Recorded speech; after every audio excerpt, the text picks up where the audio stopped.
আমরা অনেকেই মনে মনে চাকরি খুঁজি। যেদিন বস বকা দিল সেদিন একটু চাকরি খুঁজি, যেদিন প্রমোশন দিল না সেদিন একটু চাকরি খুঁজি, বা ইনক্রিমেন্ট কম দিল ওই দিন একটু চাকরি খুঁজি, বা পাশের কলিগের উইকেট পড়ে গেছে ওই ভয়ে ওই দিন একটু চাকরি খুঁজি। পরিচিত 2-4-5 জনের একটু মেসেজ দেই, কল দেই যে ভাই আমার জন্য একটু দেখেন। এইভাবে পিং পং মেসেজ দিয়ে কল দিয়ে আসলে চাকরি হয় না। মাঠে নামতে হবে, অ্যাকশন নিতে হবে।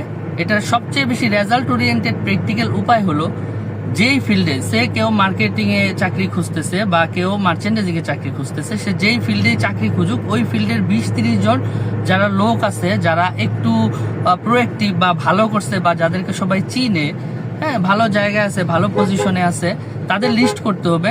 লিস্ট করে তাদের কাছে অ্যাপয়েন্টমেন্ট নিতে হবে যে ভাই আপনার এলাকায় আসবো, চা খাবো, কি দরকার, আমার একটু কেরিয়ার অ্যাডভাইস লাগবে।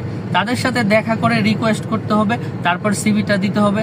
একটা ব্রাদারহুড রিলেশনশিপ বিল্ড আপ হবে এবং এই লোকটা প্রমিস করবে যে না, সে আমার এলাকায় আসছিল, আমার কাছে আসছিল, আমি ওর জন্য আসলে চেষ্টা করব।